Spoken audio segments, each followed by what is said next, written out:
हेरा फेरी 3 क्या वाकई अक्षय कुमार के साथ हो रही है? सुनील शेट्टी ने कंफर्म किया, राजू के बिना श्याम नहीं, श्याम के बिना बाबू भैया नहीं और तीनों के बिना क्या नहीं दोस्तों। अब हाल ही में मीडिया से बातचीत में सुनील शेट्टी ने हेरा फेरी 3 के बारे में एक नया अपडेट दिया है। ये एक ही समय में थोड़ा आशावादी और निराशाजनक भी है। हेरा फेरी 3 के अपडेट्स के बारे में बात करते हुए सुनील शेट्टी ने कहा, उंगलियां पार हैं भाई। बॉलीवुड की क्लासिक कॉमेडी फिल्म में से एक हेरा फेरी तब से खबरों में ट्रेंड कर रही है जब से ये अफवाह उड़ी है कि फिल्म अपने तीसरे पार्ट के साथ आने वाली है।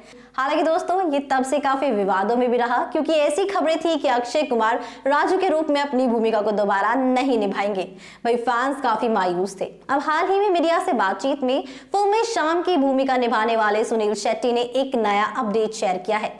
हेरा फेरी में अक्षय कुमार ने राजू, सुनील शेट्टी ने श्याम और परेश रावल ने बाबू भैया की भूमिका निभाई है। कोई अदर एक्टर इस प्रतिष्ठित तिगड़ी को एक कॉमेडी फिल्म में नहीं बना सकता। हालांकि फिल्म में अक्षय की जगह कार्तिक आर्यन द्वारा राजू के रूप में लेने की खबरों ने काफी बोहे चढ़ा दी क्योंकि इसे प्रशंसकों द्वारा स्वीकार नहीं किया गया था। इससे पहले जब अक्षय कुमार ने कंफर्म किया था कि वो हेरा फेरी के तीसरे सीक्वल में राजू के रूप में अपनी भूमिका नहीं निभाएंगे, तो सुनील शेट्टी ने मीडिया से कहा था कि वो इस बारे में अक्की से जरूर बात करेंगे। भाई इंडिया टुडे के साथ एक इंटरव्यू में जब सुनील शेट्टी से इसके बारे में अपडेट देने के लिए कहा गया तो एक्टर ने कहा, यह सबसे अच्छे तरीके से होगा। बातचीत में आगे बढ़ते हुए सुनील शेट्टी ने कहा, उंगलियां पार हो गई क्योंकि मैंने हमेशा कहा है कि राजू के बिना श्याम नहीं और श्याम के बिना बाबू भैया नहीं और हम तीनों के बिना हेरा फेरी नहीं। हेरा फेरी 3 में अक्षय कुमार की जगह कार्तिक आर्यन केवल एक अफवाह है क्योंकि किसी ने भी इसकी कंफर्मेशन नहीं की है। इससे पहले सुनील शेट्टी ने पिंक विला के साथ एक इंटरव्यू में उन अफवाहों को टारगेट किया था और शेयर किया था कि क्या वो अक्षय को याद करेंगे या नहीं अगर वो राजू के रूप में अपनी भूमिका को दोबारा नहीं करेंगे। उन्होंने कहा, बेशक मैं करूंगा और यही इरादा था कि राजू, श्याम और बाबू राव एक साथ हों। खैर अक्षय कुमार, सुनील शेट्टी और परेश रावल जैसी कोई और प्रतिष्ठित तिगड़ी नहीं होगी। हेरा फेरी 3 के बारे में आपके क्या विचार हैं दोस्तों, हमें कमेंट सेक्शन में जरूर बताइएगा।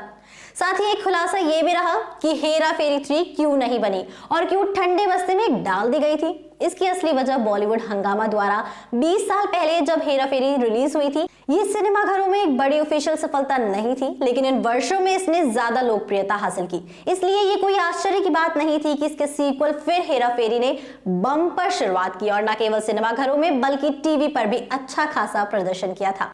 कुछ सालों से इसने एक बार फिर लोगों का ध्यान मीम्स की बदौलत खींचना शुरू कर दिया। इसके डायलॉग्स या सिचुएशन किसी भी तरह की घटना या सिचुएशंस में आसानी से ढल जाते हैं और इसलिए हर दिन फिल्म के नए नए मीम्स बनते रहते हैं, जो एक तरह का रिकॉर्ड है। इस फ्रेंचाइजी का तीसरा भाग एक महान विचार की तरह लगता है और इसके बारे में वर्षों से बात हो रही है। वही वास्तव में 2015 में प्रोड्यूसर फिरोज नाडियावाला ने हेरा फेरी 3 की शूटिंग शुरू कर दी थी, लेकिन इसके 2 मेन एक्टर्स यानी कि अक्षय कुमार और सुनील शेट्टी के बिना।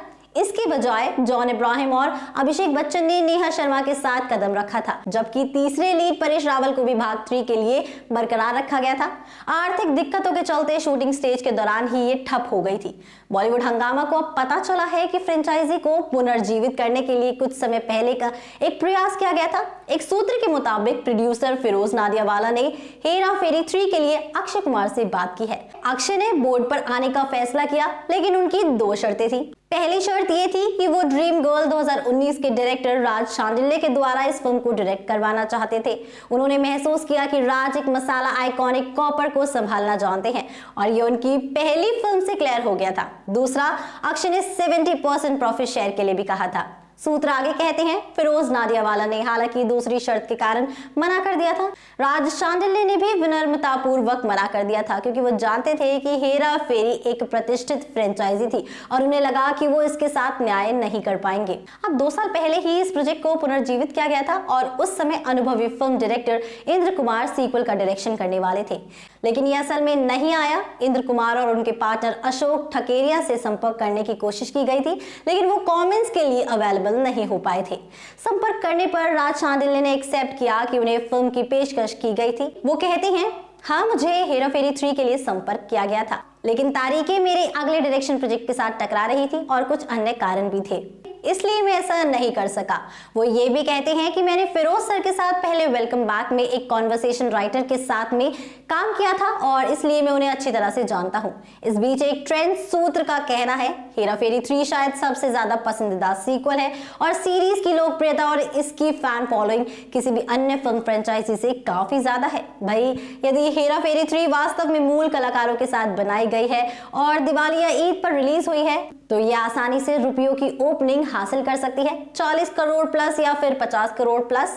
लेकिन इसके लिए एक सक्षम डायरेक्टर की बहुत जरूरत है। राज एक अच्छा विकल्प होते, हमें उम्मीद है कि वो किसी दिन बन जाएंगे। प्रियदर्शन द्वारा डायरेक्टेड अक्षय कुमार, सुनील शेट्टी और परेश रावल अभिनीत हेरा फेरी एक जमींदार और उसके 2 भुगतान करने वाले मेहमानों की कहानी थी, जिन्हें अमीर होने का मौका मिलता है जब एक प्रसिद्ध व्यवसायी की पोती का अपहरण हो जाता है और किडनैपर्स गलती से उन्हें बुला लेते हैं फिरौती के लिए। सीक्वल का डायरेक्शन नीरज वोरा ने किया था, जो मूल के डायरेक्टर्स में से एक थे। इस फिल्म में तीनों अमीर बन गए थे, लेकिन अधिक पैसा रखने का लालच उन्हें सड़क पर वापस ले आता है, जिससे उन्हें पागलपन हो जाता है। हेरा फेरी 3 को भी शुरुआत में नीरज वोरा द्वारा डायरेक्ट किया जाना था, हालांकि उन्हें 2016 में एक स्ट्रोक का सामना करना पड़ा था और 14 दिसंबर 2017 को उनका निधन हो गया था। लगभग 1 साल तक फिरोज नाडियावाला ने उनकी देखभाल की थी और उन्हें जुहू बंगले में एक कमरे की पूरी तरह कार्यात्मक आईसी में बदल दिया था।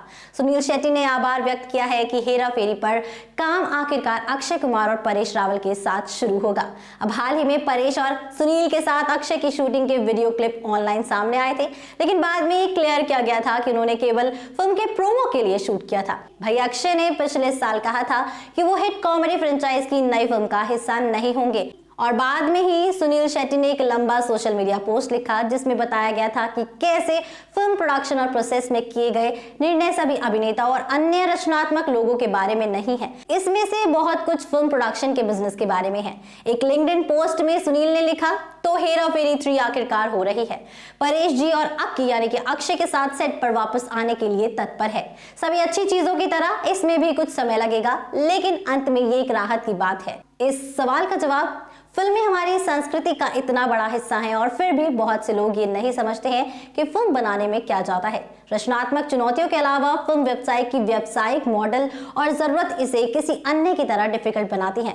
क्या फिल्म ओटीटी पर रिलीज होगी? हाँ दोस्तों, प्रोड्यूसर ने एक इंटरव्यू में ये भी कहा था कि हेरा फेरी भी ओटीटी प्लेटफॉर्म पर आएगी, लेकिन उन्होंने ये भी कहा कि दर्शकों को ओटीटी के लिए इंतजार करना पड़ेगा, क्योंकि फिल्म मेकर्स ने डिसाइड नहीं किया है कि वो किस प्लेटफॉर्म पर इस फिल्म को सबसे पहले भेजेंगे। मेकर्स ने कहा कि कम से कम 2 महीने लग सकते हैं ओटीटी में रिलीज के लिए। तो वहीं प्रोड्यूसर और बाकी मेकर्स चाहते हैं कि आप अपनी फैमिली, अपने दोस्तों के साथ थिएटर रिलीज पर ही जाएं और इस फिल्म को बिग स्क्रीन पर एंजॉय करें। दोस्तों देखते हैं कि अब इस फिल्म के मेकर्स हमारे लिए क्या कुछ खास और अनोखा लेकर आते हैं। तो इसी के साथ मैं अनुष्का त्यागी लेती हूँ आपसे इजाजत।